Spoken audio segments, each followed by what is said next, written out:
계속해서 주님의 말씀이 이어집니다. 주님께서 유월절 만찬 식사 중에 제자들의 발을 닦아주셨고 그들에게 축복해 주셨지만 그러나 그 중에 한 명은 마귀다. 그렇게 말씀을 해 주셨죠. 그래서 제자들은 그 배반자가 누구인지 궁금해했고 그것 때문에 되게 이렇게 당황스러운 분위기가 연출되었습니다. 예수님 품에 의지하여 누웠던 제자 사도 요한이 주님께 주님 그게 누구지요? 이렇게 물어보았습니다. 주님께서는 그의 이름을 말하지 않고 내가 떡을 적셔서 주는 그가 바로 그 사람이다 라고 하시면서 떡을 그 식초에 찍어서 가롯 유다에게 주었죠. 그러면서 얘기를 했습니다. 네가 하려는 그 일 빨리 해라. 그러니까 주변에 있는 제자들은 가롯 유다를 의심하지 않고 주님께서 뭔가 그에게 시키셨던 일이 있었나 보다. 가롯 유다는 돈꾀를 맡은 자였기 때문에 뭔가 필요한 물건을 사라고 했거나 아니면 유월절을 맞이해서 가난한 자들을 구제하라고 그렇게 이제 말씀하신 것이라고 생각을 할 뿐 별로 신경 쓰지 않았습니다. 자, 그런 상황에서 가롯 유다는 나갔습니다. 때는 밤이었다라고 기록하고 있습니다. 그리고 그의 속에 마귀가 들어갔다라고 기록하고 있습니다. 그리고 나서 예수님의 말씀은 계속 이어졌던 것입니다. 오늘 말씀으로부터 시작해서 16장 말씀이 끝날 때까지 학자들이 이름 붙이기를 고별 설교에 해당되는 말씀이 이어집니다.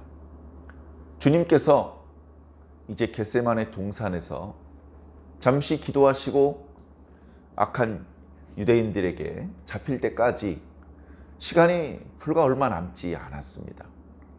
그 얼마 남지 않은 시간 동안에 주님께서 제자들에게 여러 가지 당부의 말씀을 주셨습니다. 그 당부의 말씀은 당연히 제자들을 너무너무나 사랑하기 때문에 주신 말씀들입니다. 그동안에도 여러 비유라든가 여러 가지 방법으로 사람들을 가르쳐 오셨지만 이날 밤에 최초로 공개되는 말씀들이 많이 있었습니다.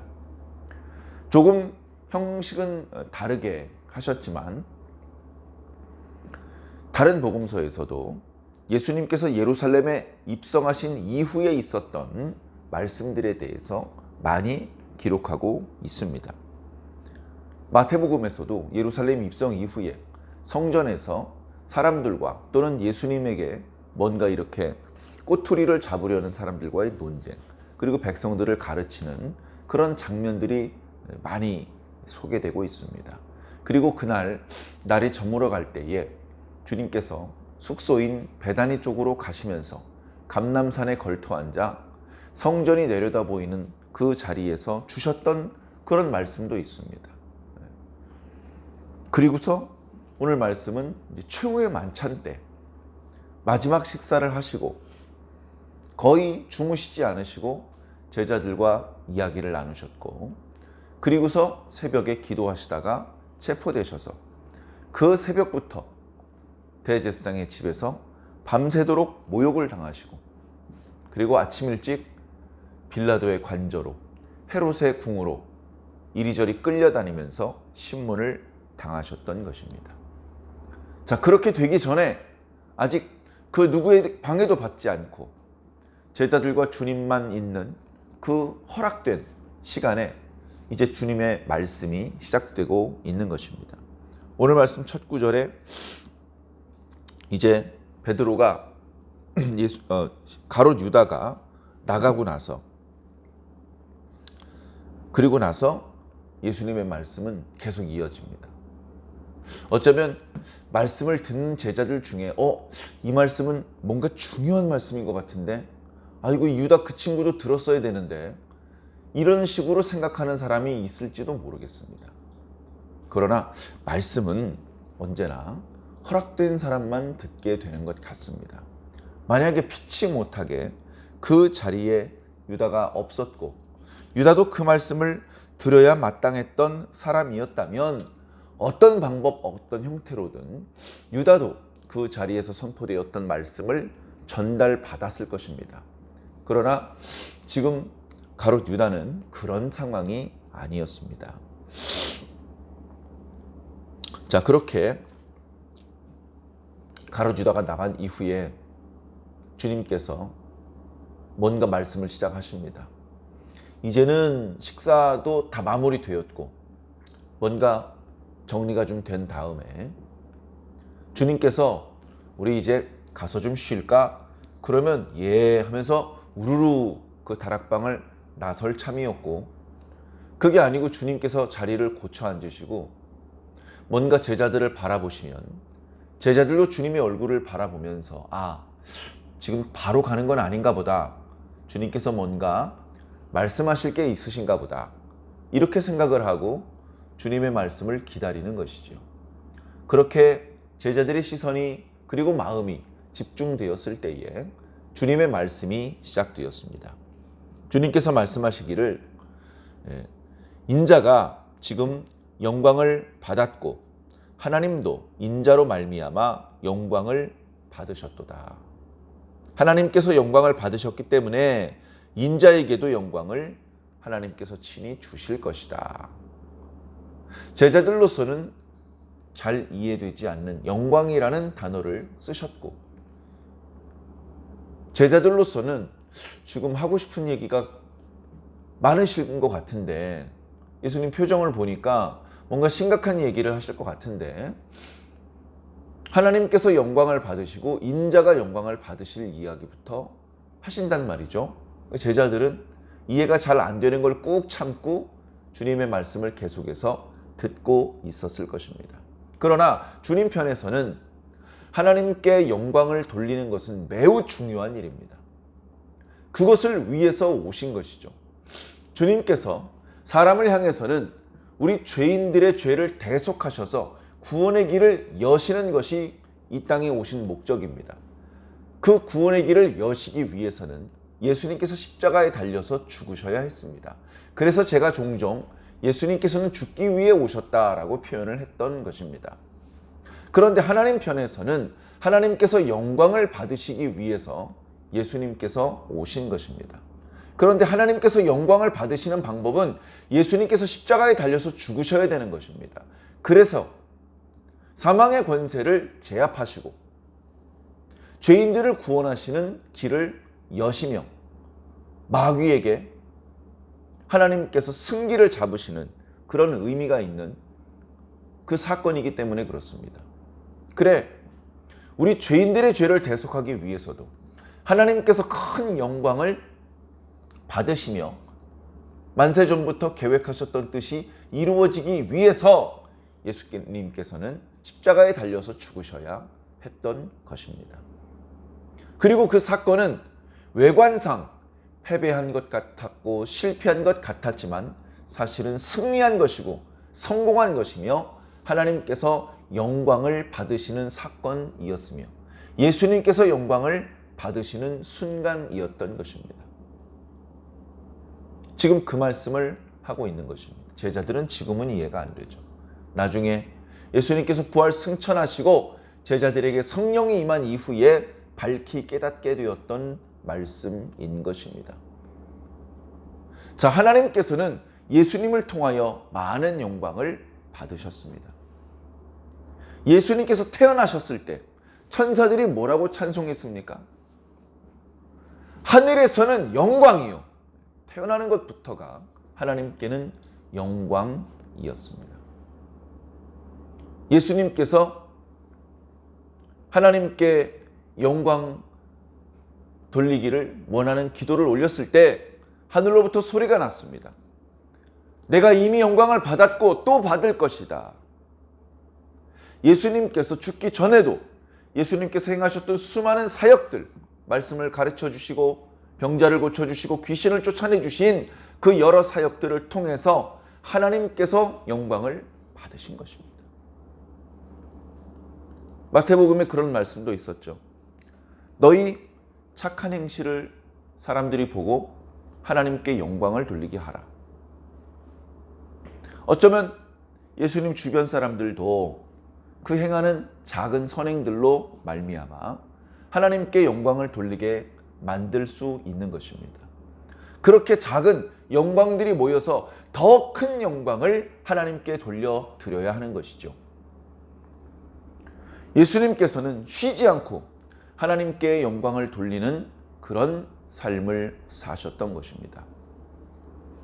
그리고 이제 그 삶 끝에 십자가를 지시고 죽으심으로 하나님께 큰 영광을 돌리게 되는 것이죠. 그러면서 33절에 작은 자들아, 소자들아, 어린 아이들아, 이제 이렇게 부르시는 것입니다. 나이는 거의 사도 요한을 제외하면 전부 다 예수님보다 나이가 많은 그런 제자들이 대부분인데, 그럼에도 불구하고 예수님께서 그들을 사랑하시고 그들의 영적인 깨닫는 수준을 고려했을 때 그들이 영적으로는 아직 어린아이나 마찬가지였기 때문에 주님께서 애정을 듬뿍 담아서 이렇게 부르셨습니다. 작은 자들아, 내가 아직 잠깐 너희와 함께 있노라. 예수님께서 제자들과 함께 있는 시간이 이제 불과 10시간도 남지 않습니다. 그런 상황에 말씀하시는 것이죠. 내가 잠시 후면 너희를 떠나게 될 것이다. 자, 이 떠난다는 것은 첫 번째, 성전 경비병들에게 체포가 되어서 대제사장 집에 구금되고, 그러면서 이제 제자들은 도망가니까 예수님과 제자들 사이에 분리가 일어나는 것이죠. 그러나 여기서 예수님께서 떠나신다는 말씀은 이 세상을 떠나서 아버지께 가는 것을 말씀하고 있습니다. 예수님께서는 잠시 후 기도 중에 기도를 마치고 내려오시다가 성전 경비병들에게 연행을 당하십니다. 그리고서 대제사장의 집에서 모욕과 고초를 당하시고 빌라도의 관저에서 또 헤롯의 궁에서 신문을 받으시고 그 다음날 오전 9시에 십자가에 달리십니다. 그리고 오후 3시에 운명하시고 급히 장사 지내게 되시는 것이죠. 그리고서 사흘 후에 무덤에서 다시 살아나시고 40일 동안 이 땅에 계셨습니다. 물론 전처럼 계속해서 제자들과 합숙을 한 것은 아니지만 잠깐씩 주님께서 부활하신 후에 당신의 모습을 제자들에게 보여주셨습니다. 그리고 많은 성도들, 증인들 앞에서 예수님께서는 승천하셨습니다. 그리고서는 영원히 주님께서는 이 땅에 육체로 계시지는 않으셨습니다. 예수님께서는 평소에 말씀하셨던 대로 아버지께 돌아간 것입니다. 아버지께 다시 돌아갔다고 해서 죽었다는 것이 아닙니다. 예수님께서는 살아계신 그 상태로 본래 계셨던 하늘로 아버지께로 올라가신 것입니다. 제자들은 예수님을 사랑했습니다. 예수님께서 제자들을 사랑한 것 정도는 아니었겠지만 제자들도 예수님을 뜨겁게 사랑했습니다.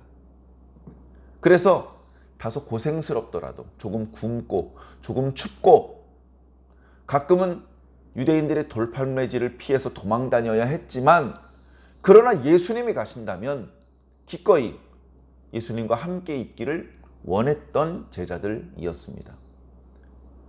그 제자들이 주님께서 어딘가 가신다고 하면 주님을 찾을 것입니다. 주님 어디 가셨지? 어디 계시지?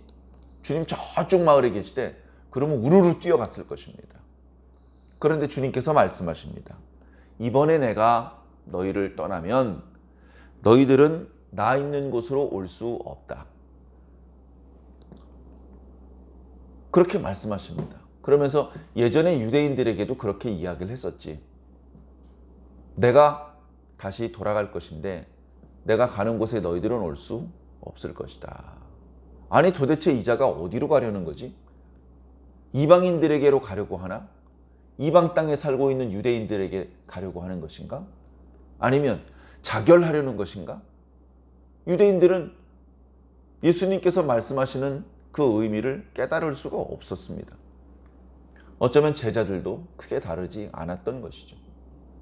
예수님께서는 다시 아버지에게로 돌아가십니다.